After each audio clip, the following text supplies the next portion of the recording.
नमस्कार दोस्तों, मैं एमएससी बीएड वाला अपने यूट्यूब चैनल पर आप सभी का स्वागत करता हूं। आशा करता हूं आप सब खुश होंगे, चुस्त होंगे, तंदुरुस्त होंगे। जैसे कि हम एडोलेसेंस के ऊपर टॉपिक्स पढ़ रहे थे, तो आज का हमारा टॉपिक है impact of urbanisation and economic changes on adolescence. अब आपको पता है कि किशोर अवस्था के ऊपर हम के विषय में हम जो हैं जानकारियाँ ले रहे थे, पढ़ रहे थे, समझ रहे थे, और इस दौरान क्या क्या चेंजेस होते हैं और किन किन चीज़ों का एडोलेसेंस पे प्रभाव पड़ता है। तो उन्हीं में से एक टॉपिक हमने आज लिया है अर्बनाइजेशन, कि उसका एडोलेसेंस में क्या इफ़ेक्ट पड़ता है।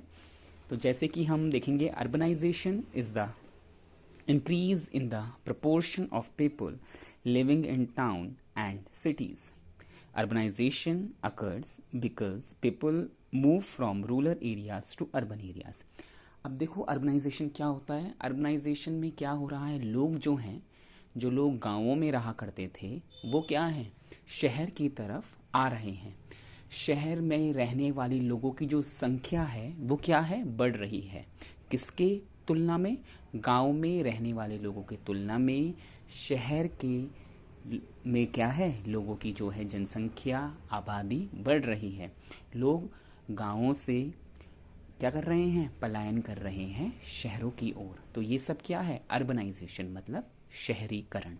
अब जो वो आ रहे हैं, एक जगह से दूसरी जगह मूव हो रहे हैं, उसके बहुत से कारण हैं। तो अब हम जानेंगे कि जो अर्बनाइजेशन है वो क्यों हो रहा है और अर्बनाइजेशन का एडोलेसेंस में क्या इम्पैक्ट पड़ रहा है। ओके, अब देखते हैं, हमने दूसरा जो लिखा है यहाँ पर हेडिंग, वो है कॉज ऑफ अर्बनाइजेशन। अब अर्बनाइजेशन का कॉज क्या है? Rural to urban migration is happening on a massive scale due to population pressure and lack of resource in rural areas.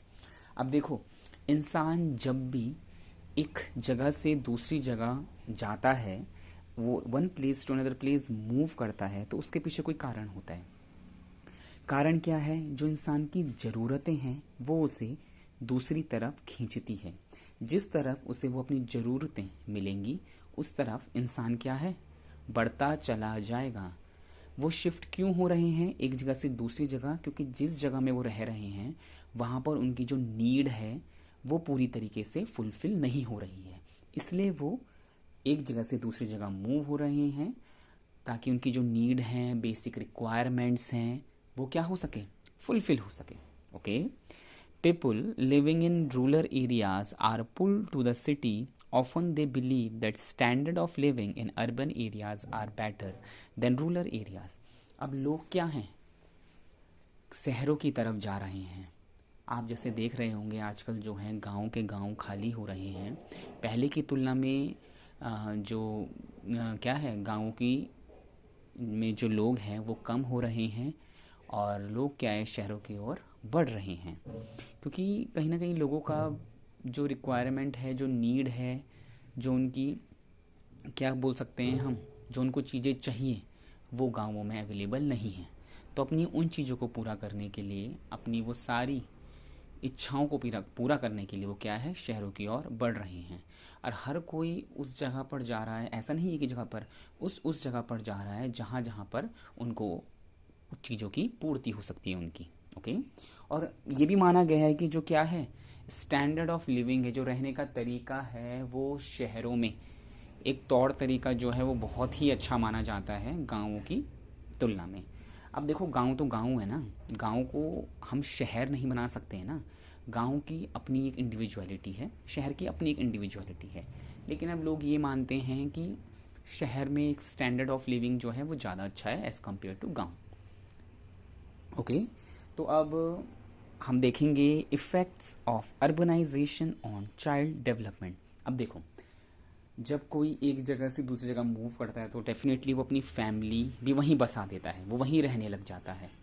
तो जब वो बच्चा बड़ा होगा, वो बच्चा अपनी सोसाइटी को देखेगा और वो बच्चा उस माहौल में रहेगा, तो उस माहौल का उस बच्चे में क्या प्रभाव पड़ रहा है ये हम जानेंगे। अब देखो, आपको पता है प्रभाव हमेशा सकारात्मक भी होते हैं और नकारात्मक भी होते हैं, दैट इज़ पॉजिटिव और नेगेटिव दोनों होते हैं। तो हम दोनों एस्पेक्ट को लेकर चलेंगे कि जो अर्बनाइजेशन है उसका क्या इम्पैक्ट पड़ रहा है, ओके, एडोलेसेंस पे। तो पहले हम पॉजिटिव इम्पैक्ट पर फोकस करेंगे। सो जो मैंने लिखा है, मैक्सिमम अपॉर्चुनिटीज़ फॉर चिल्ड्रन। अब देखो, ये तो ऑब्वियस सी बात है, जब कोई इंसान एक छोटी जगह से एक बड़ी जगह पर आएगा तो संसाधन जो हैं उसके लिए खुलेंगे, उसके लिए संसाधनों के दरवाजे खुल जाएंगे, क्योंकि एक छोटी सी जगह पे हमें हर चीज़ नहीं मिल सकती। तो जब हम बड़ी जगह में आएंगे, एक शहर में आएंगे, बड़े शहर में आएंगे, तो हमारे लिए डिफरेंट डिफरेंट अपॉर्चुनिटीज़ क्या हैं, बच्चों के लिए डिफरेंट डिफरेंट अपॉर्चुनिटीज़ खुल जाएंगी, है ना। तो उनके लिए जो अपॉर्चुनिटीज़ है वो खुले जाएंगी। अपॉर्चुनिटी से यहाँ पर मतलब है कि उनकी इच्छा के अनुसार उनको उनके मन का कार्य मिल सकेगा, मतलब, या फिर जो वो कार्य करना चाहेंगे उस चीज़ की पूर्ति हो सकेगी। दूसरा है, हेल्थ सर्विस जो है वो बेटर मिल सकेगी। आप देखोगे जैसे जो लोग गांव में रहते हैं तो प्रत्येक गांव में बड़े हॉस्पिटल्स नहीं हैं, एक नॉर्मल छोटे छोटे क्लिनिक बनाए हुए हैं। तो जब किसी को कोई दिक्कत होती है या फिर कोई बड़ी दिक्कत होती है तो उसे आना शहरों में पड़ता है। तो जब एक हेल्थ सर्विस के मामले में शहरों को अच्छा बताया गया है कि यहाँ हर सुविधाएं हेल्थ को लेकर हैं, डॉक्टर्स अवेलेबल हैं जो किसी की तबीयत से लेकर जान तक बचा सकते हैं, ओके। तो हेल्थ सर्विस के मामले में एक बहुत ही बड़ा मार्जिन देखा गया है कि शहर में हेल्थ फैसिलिटीज़ क्या है, गांव के कंपैरिजन में अच्छी होती है। मोर फैसिलिटीज़ से यहाँ पर मतलब है कि हर चीज़ की सुविधा, वो रोड की सुविधा हो, वो गाड़ियों की सुविधा हो, वो खान पान रहन सहन, हेल्थ फैसिलिटीज़ जैसे मैंने बोला, ट्रांसपोर्ट फैसिलिटीज़ हो, और अवेलेबिलिटी ऑफ रॉ मटेरियल, जो भी हो फैसिलिटीज़ क्या होती है शहरों में अवेलेबल होती है। ज़्यादातर क्या होता है, आपके ऑप्शंस खुल जाते हैं। Modern equipments for education, internet facilities, okay. अब देखो, मेन रीज़न क्या है लोगों का, बेसिक दो रीज़न होते हैं लोगों के कहीं भी मूव करने के, एक तो एजुकेशन और दूसरा हेल्थ फैसिलिटीज़। देखो, अब जो जहाँ नौकरी करेगा वो वहीं रहेगा, लेकिन एक इंसान किसी भी दूसरी जगह की तरफ अट्रैक्ट क्यों होता है, जब वो वहाँ का एजुकेशन क्राइटेरिया देखता है, एजुकेशन फैसिलिटीज़ देखता है और हेल्थ फैसिलिटीज़ देखता है, ओके। तो वो क्या होता है, उस जगह की तरफ अट्रैक्ट होता है कि जहाँ ये चीज़ें अवेलेबल हो वहाँ इंसान डेफिनेटली जाना पसंद करता है। तो मॉडर्न, अब आपको पता है ना, एजुकेशन का मीनिंग वैसा नहीं रहा जैसे पहले था। दिन प्रतिदिन जो है एजुकेशन है वो ब्रॉड कॉन्सेप्ट होता जा रहा है, और उसमें टेक्निक चीज़ें, टेक्निकल मैकेनिकल और हर चीज़ जुड़ गई है, वो सिर्फ किताब तक सीमित नहीं है एजुकेशन। तो एजुकेशन का जो दायरा है वो शहरों में बहुत अलग तरीके से देखा जाता है। और इंटरनेट, अब इंटरनेट हर गाँवों में अवेलेबल नहीं है, लेकिन इंटरनेट फैसिलिटीज़ और जो एजुकेशन के इक्विपमेंट्स हैं वो क्या हैं, शहरों में देखे गए हैं कि बहुत एडवांस्ड हैं, जो बच्चों की क्या होता है, माइंडसेट को डेवलप करने के लिए, इंटेलिजेंस को डेवलप करने के लिए, या फिर बच्चों की समझ के लिए ज़्यादा अच्छा है। मोर अवेयरनेस, जैसा आपने देखा होगा कि जब हम एक छोटे शहर या फिर छोटी जगह या फिर कस्बे में रहते हैं तो वहाँ के लोग, अब देखो, हम जितना अपने आसपास देखेंगे हम उतना ही सीखेंगे। जहाँ पर अगर हम ब्रॉड नज़रिए से देखेंगे या फिर हम किसी एक बड़ी जगह में रहेंगे तो हम उस कॉन्सेप्ट से सोचते हैं। तो वही है कि अवेयरनेस जो है ना वो शहरों में आकर ज़्यादा हो जाती है, क्योंकि लोग यहाँ पर हर चीज़ को भांपते हैं, हर चीज़ को देखते हैं, अपना दूसरा हर किसी की नज़रिया सोच को देखते हैं। तो अवेयरनेस जो है वो ऑटोमेटिकली शहरों में क्या होती है, बढ़ जाती है। उसके बाद देखते हैं हम conversation skills develop, cognitive skills develop. Conversation skills मतलब जब आप लोगों से इंटरेक्ट करेंगे, तरह तरह के लोगों से मिलेंगे, अपने आसपास हर चीज़ को देखेंगे, भांपेंगे और इंटरेक्ट करेंगे, तो आपकी क्या है, कम्युनिकेशन स्किल डेफिनेटली डेवलप होगी। अब देखो, जब हम एक छोटी जगह में रहते हैं तो वहाँ डेफिनेटली पॉपुलेशन कम भी होगी, कहीं बहुत कम होती है, कहीं नॉर्मल होती है, लेकिन जब हम शहर में आते हैं तो हम घिरे हुए होते हैं लोगों से। हम आते जाते राह चलते लोगों से भी जब बातचीत करते हैं, अपने आस पड़ोस में बातचीत करते हैं, या फिर उठते हैं, बैठते हैं, कहीं जाते हैं, तो हम क्या करते हैं, उनसे बातचीत करते हैं, तो हम उनकी प्लस अपनी सोच आपस में साझा करते हैं। तो इस चीज़ से हमारा क्या होता है, कन्वर्सेशन, हमारा जो कम्युनिकेशन जो है वो स्किल डेवलप होती है, हम बोलना, उठना, बैठना सीखते हैं। और वहीं दूसरी ओर देखा जाए तो कॉग्निटिव स्किल इंक्रीजेज, मतलब जो आपका माइंड सेट है डेफिनेटली डेवलप होगा। जब आप क्या बोलते हैं, आसपास देखेंगे, हर चीज़ नई चीज़ सीखेंगे, तो आपका माइंडसेट, आपका जो ब्रेन है वो डेफिनेटली डेवलप होगा। ओके, तो ये हमने कुछ पॉजिटिव एस्पेक्ट देखे कि अर्बनाइजेशन के क्या पॉजिटिव एस्पेक्ट्स हैं। तो वहीं अगर हम नेगेटिव एस्पेक्ट देखें, देखो हर एक सिक्के के दो पहलू होते हैं, तो जहाँ अच्छा होगा वहाँ बुरा भी होगा। तो अब हम नेगेटिव एस्पेक्ट्स में फोकस करते हैं कि नेगेटिव एस्पेक्ट्स क्या हैं। तो high risk of eviction, violence, trafficking and violation of child's basic rights. अब देखो, अब आपने बहुत देखने को मिलेगा कि जैसे क्या होता है शहरों में, चोरी चकारी, बच्चों की किडनैपिंग, बच्चों के साथ मारपीट, ये ज़्यादा देखने को मिलती है। कहीं कहीं क्या होती है, बच्चों की किडनैपिंग करके उनसे काम कराया जाता है। तो ये चीज़ें शहरों में ज़्यादा देखी गई है।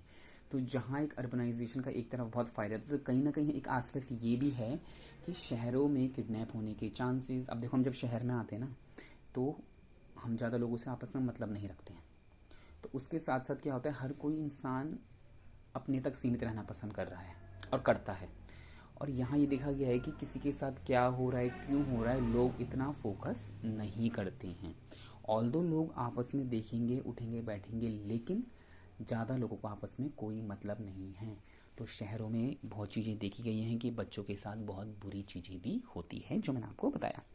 Increase in unemployment, pollution etcetera. अब आप देखोगे कि हर किसी को तो रोज़गार नहीं मिल सकता। अब ज़्यादा प्रपोर्शन उस एक शहर में बस जाएगा, तो एम्प्लॉयमेंट एक लिमिट तक ही मिल सकता है ना। हर किसी को तो नौकरी नहीं मिल सकती ना। हाँ, अपना काम हर कोई खोल सकता है, लेकिन हर किसी को कोई दूसरा पॉइंट नहीं कर सकता है।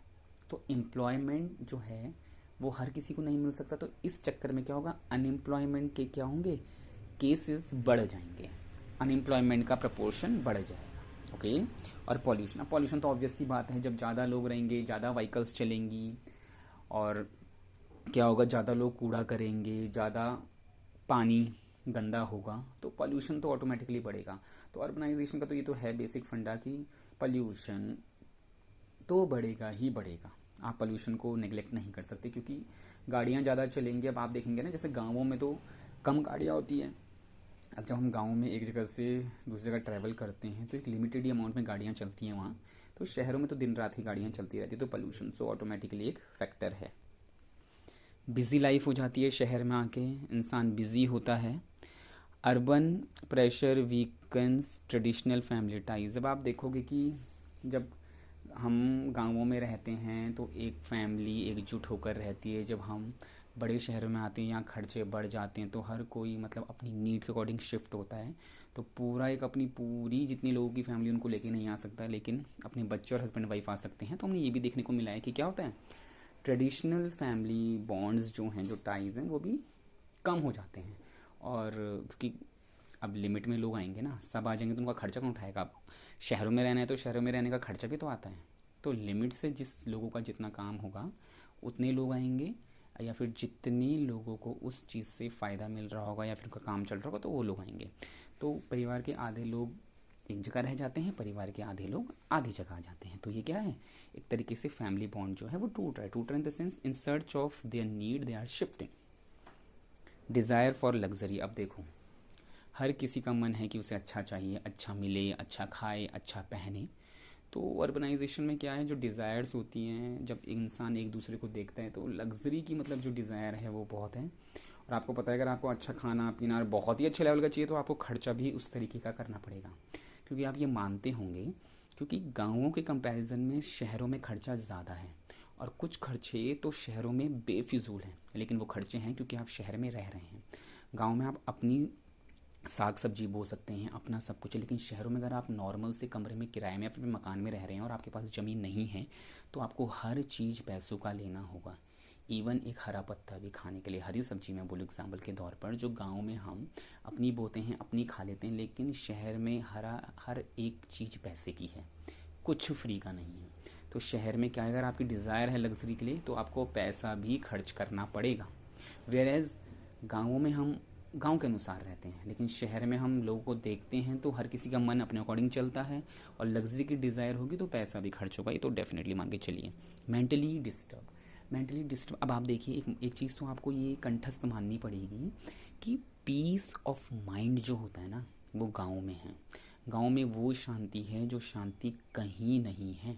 इस चीज़ को आप भी मानते हैं कि पीस ऑफ माइंड, क्योंकि वहाँ ना शोर शराबा, ना ज़्यादा लड़ाई झगड़े। ऐसा नहीं कि लड़ाई नहीं होती, लड़ाई सब जगह होती है, लेकिन ऐसे लड़ाई झगड़े ना होना, शोर शराबा ना होना, लोगों में देखा देखी इतना ना करना, एक लिमिटेड रिसोर्स अपना जीवन यापन करना, वो सब है। तो शहर में कहीं ना कहीं मेंटली ना इंसान दिक्कत करता है, मेंटली डिस्टर्ब रहता है। और शहर में वैसे भी ज़्यादा मतलब किसको होता है आपस में, तो मेंटली मतलब इंसान डिस्टर्ब रहता है। ये भी देखने को मिला है कि शहरों में मेंटली डिस्टर्ब होने की क्या कंडीशन और जो प्रपोर्शन है वो ज़्यादा है। मेंटली तो डिस्टर्ब कहीं भी हो सकता है, लेकिन शहरों में लोग ज़्यादा ही मेंटली डिस्टर्ब देखे गए हैं। Interaction between children and parents are lacking. अब क्या होता है, गाँवों में जब माँ बाप एक साथ रहते हैं, खेत खलिया में जाते हैं, काम बांटते हैं, साझा करते हैं, आपस में बैठते हैं, ये है। और शहरों में क्या होता है कि जो पेरेंट्स और चाइल्ड का बॉन्ड है वो थोड़ा कम रहता है, मतलब कम रहता है, क्योंकि बच्चा कभी इधर चले जा रहा है, कभी उधर चले जा रहा है, उसे ज़्यादा रिसोर्सेज मिल रही है, वो उधर भाग जा रहा है। रिसोर्सेज मिल रही है, अच्छी बात, लेकिन एक जो बॉन्ड होता है पेरेंट्स के बीच में, जो इंटरेक्शन होना चाहिए, वो शहरों में कम है। ओके, अब बाकी मैंने जो और पॉइंट ऐड किए हैं, लेस फिजिकल एक्सरसाइज। अब देखो गाँवों में क्या है, हर चीज़ में आपको चलने के लिए, जाने के लिए कहीं ना कहीं मेहनत करनी पड़ेगी, तो वो चलना ही, वो वॉकिंग एक आप काइंड ऑफ एक्सरसाइज होती है आपके लिए। लेकिन शहरों में हर चीज़ ईजिली एक जगह पे अवेलेबल है, तो आपको इतना मूवमेंट नहीं करना पड़ता है। तो कहीं ना कहीं आप देखोगे ओबिसिटी एक फैक्टर जो है वो शहरों के बच्चों में ज़्यादा रहता है एज़ कम्पेयर टू गाँव के बच्चों में। गाँव के बच्चे आपको बहुत ही कम होंगे जो मोटे दिखेंगे, है ना, शहरों में। लेकिन इसकी क्वांटिटी जो है एज़ कम्पेयर टू विलेज, शहरों में क्या है, ये प्रपोर्शन ज़्यादा है, बच्चे ज़्यादा ओबिसिटी वाले देखेंगे। और आपको उनकी, क्योंकि फिजिकल एक्सरसाइज उनकी कम होगी, तो डेफिनेटली फिजिकल एक्सरसाइज कम हो रही है, तो ये भी एक बड़ा दिक्कत का फैक्टर है। More consumption of fast food and preserve food, तो वही आपको देखोगे कि ये फास्ट फूड, जंक फूड जितने भी हैं, ये सब क्या है, इसका कंजप्शन होगा, तो ये तो डेफिनेटली आपकी हेल्थ ख़राब करेंगे, इसमें कोई हेल्थ का एक भी बेनिफिट नहीं है। तो फास्ट फूड, इन सब का चीज़ों का कंजप्शन क्या होता है, यहाँ शहरों में ज़्यादा होता है, तो ये भी एक बहुत बड़ी दिक्कत है। डिक्रीज़ इन इम्यूनिटी, अब वही है, ना आप एक्सरसाइज कर रहे हो ढंग से, ना आप ढंग का खा पा रहे हो, पॉल्यूटेड इन्वायरमेंट में रह रहे हो, तो आपकी जो इम्यूनिटी है ऑटोमेटिकली वीकन्स हो जाएगी। न्यूट्रिशनल वैल्यू डिक्रीजेज और एडिक्शन टूवर्ड्स गैजेट, अब वही है, जो न्यूट्रिशन वैल्यू गांव की साग सब्जियों की होती है वो आपको पता है कि शहरों की नहीं होती है। और शहरों में प्रॉपर खाद खूद से भी नहीं, केमिकल फर्टिलाइज़र से जो है सब्जी उगाई जाती है, और वही क्या है, सब्जी बाज़ारों में आती है और वही बच्चे कंज्यूम करते हैं। और गाँवों में अपनी खाद, गोबर, जो नेचुरल मैन्योर होता है, उसके थ्रू जो सब्जी है वो उगाई जा रही है, सब कुछ है। और गाँव की आबो हवा एक अलग होती है, तो एक न्यूट्रिशन वैल्यू जो खाने की आप मापना कि गाँव में उगाई गई दाल का स्वाद और शहर में उगाई गई दाल का स्वाद में डिफरेंस होगा। तो हर चीज़ का अपना एस्पेक्ट है। और शहरों में क्या है, बच्चे, अब देखो बच्चे क्या है गैजेट्स की तरफ, और आज की जनरेशन, क्योंकि टेक्नोलॉजी का ज़माना है, तो जनरेशन क्या है गैजेट्स की तरफ ज़्यादा अट्रैक्ट है। लेकिन जहाँ काम, जो गाँव में तो हमारा कुछ अपना काम भी होता है, लेकिन अगर हम शहरों में एक छोटे कमरे में किराए में रह रहे हैं, दो कमरों में हम किराए में रह रहे हैं, तो अगर हमारा कुछ ऐसा काम नहीं है, क्योंकि पेरेंट्स ही लिमिटेड का काम कर लेते हैं, तो बच्चों के चांसेस क्या होते हैं, ज़्यादा होते हैं गैजेट में एडिक्ट होने के। ऐसा नहीं है कि गाँवों में फ़ोन नहीं चलाया जा रहा है, वो नहीं चला रहा है, लेकिन बच्चे, माँ बाप अपने कामों में भी लगे हुए हैं, कुछ ना कुछ किसी ना किसी को काम है, और उस काम को पूरा करके गैजेट चलाना और दिन भर गैजेट में भी लगा रहना में भी डिफरेंस होता है। तो गैजेट का एडिक्शन शहरों के बच्चों में ज़्यादा देखा गया है। और यहाँ हर चीज़ में टेक्नोलॉजी है, आपकी चाहे स्मार्ट क्लासेस देख लीजिए, लैपटॉप स्टडी देख लीजिए, वटेवर जो आप देख लीजिए, तो टेक्नोलॉजी का भी जो आंखों में है वो बहुत इम्पैक्ट पड़ता है। तो मैंने आपको पॉजिटिव और नेगेटिव दोनों एस्पेक्ट बताया अर्बनाइजेशन के, लोग क्यों मूव कर रहे हैं, लोगों का कारण क्या है, ये मैंने आपको समझाया। एडोलेसेंस में क्या इम्पैक्ट पड़ रहा है अर्बनाइजेशन का, देखो हर चीज़ का पॉजिटिव नेगेटिव इम्पैक्ट पड़ेगा, लेकिन बहुत चीज़ें हमारे हाथ में होती हैं, और जिस चीज़ को हम मैनेज कर सकते हैं और जिस हद तक मैनेज कर सकते हैं, हमें उस चीज़ को मैनेज करना चाहिए और करते रहना चाहिए। बच्चों पे पेरेंट्स की अच्छी कमांड होनी चाहिए, पेरेंट्स को बच्चों को समझना चाहिए, बच्चों से कम्युनिकेट करना चाहिए, मिलजुल कर रहना चाहिए, उनके मन की बात भी जाननी चाहिए ताकि बच्चे के दिमाग में, मन में क्या चल रहा है वो भी जाना जा सके। ओके। शहरों में अधिकतर पेरेंट्स इसलिए बसते हैं और इसलिए आते हैं गाँव से ताकि वो अपने बच्चों को अच्छी एजुकेशन प्रोवाइड कर सकें। उनका मेन मोटो एक रहता है कि वो एजुकेशन अपने बच्चों को एकदम अच्छे लेवल की प्रोवाइड करना चाहते हैं। लेकिन इस भाग दौड़ बड़ी ज़िंदगी में क्या होता है, बहुत काम रहता है, तनाव रहता है, अपना काम उसका काम, तो उसमें भी क्या होते हैं जो ये हैं बिज़ी से हो जाते हैं। तो हर जगह की अपनी एक पहचान है, हर जगह रहने की अपनी एक जीने का एक तरीका है। तो चाहे आप गांव में रहें, गांव में रहने का तरीका अलग है, शहर में रहने का तरीका अलग है। गांव कभी शहर नहीं बनना चाहिए, लेकिन गांव में भी फैसिलिटीज़ पहुंचनी चाहिए, क्योंकि गांव से शहर में इस तरीके से बसा जाए कि गांव को कभी छोड़ा ना जाए। गांव को कभी छोड़ा ना जाए का मतलब है कि आप गांव से शहर में जा रहे हो तो अपनी नीड के लिए जाओ, लेकिन गांव को ऐसे कभी मत छोड़ो कि हम कभी वहाँ के थे ही नहीं। अपने गांव में छुट्टियों में विज़िट करना, जैसे हम गर्मियों की छुट्टियों में भी नानी के गांव जाया करते थे और अभी भी हम छुट्टियों में जाते हैं। तो एक ये जो है, ये ट्रेडिशन जो ये बने रहना चाहिए कि छुट्टियों में हर तरीके से बच्चा जो है अपने गांव जा सके, इतना शहर का एडिक्ट ना हो कि वो कभी गांव जाने का नाम ना ले। क्योंकि गांव भी अपने में एक वैल्यूज़ सिखाता है, अपने में एक इमोशन सिखाता है, बच्चों को नेचर की तरफ कनेक्टिविटी दिखाता है। और जैसे हम उत्तराखंड में रहते हैं, तो उत्तराखंड में मोस्टली क्या है, जब बच्चे अपने नानी के यहाँ जाते हैं तो हम नानी के गांव बोलते हैं, क्योंकि मोस्टली जो गांव हैं क्या है, नानी गांव पहाड़ों में है मतलब। तो फिर वो जो कुछ महीने कुछ दिन हम रह के आते हैं तो वो एक इमोशनल सा टच बन जाता है। तो दोनों वैल्यूज़ सीखे बच्चे कि शहर में रहने का तरीका क्या है, गांव में रहने का तरीका क्या है। अब तो देखो धीरे धीरे टेक्नोलॉजी डेवलप हो गई है, बहुत चीज़ें डेवलप हो गई है, गांव तक रोडें पहुंच गई हैं। तो हर चीज़ को देखा जाए, बहुत लोग गांव से काम करना पसंद करते हैं, बहुत लोगों ने गांव में अपने व्यवसाय खोल दिए हैं, बहुत लोगों ने गांव में अपने जब व्यवसाय खोले तो उनके साथ रोज़गार प्रदान किया है। बहुत लोग ऐसे हैं कि जिनको गांव भाता है, लेकिन गांव में टिकने वालों का मतलब जो गांव में रह रहे हैं उनका प्रपोर्शन कम है। जब आज का यूथ ऐसी मेहनत करेगा कि गांव एक तरीके से ऐसा डेवलप हो कि वहाँ हर कोई रहना चाहे, वहाँ हर कोई, जैसे वर्क फ्रॉम होम होता है तो वर्क फ्रॉम माउंटेन्स करना पसंद करे, है ना। तो यही युवा है जो एक बढ़ते हुए भारत की नींव रखता है। तो और इसने ही बढ़ते हुए भारत की नींव रखनी है। तो गाँवों को इस तरीके से देखा जाए कि अपनेपन के नज़रिए से, ऐसा नहीं कि सिर्फ घूमने और इस तरीके से वहाँ रहा जाए, फसलें बोई जाए, खाया जाए, सब कुछ किया जाए, मज़े किए जाएं, घूमा जाए और बहुत तरीके से उसको भी विकसित किया जाए कि वहाँ भी अपने रोज़गार का एक संसाधन बनाया जाए। ओके, आशा करता हूँ आपको आज का मेरा टॉपिक पसंद आया होगा। मिलते हैं अगले टॉपिक के साथ। मैं एमएससी बीएड वाला आपसे इजाज़त लेता हूँ और आप मुझे कमेंट सेक्शन में फ़ीडबैक ज़रूर दीजिएगा। कभी कोई गलती हो तो माफ़ करिएगा। थैंक यू, धन्यवाद आप सभी को।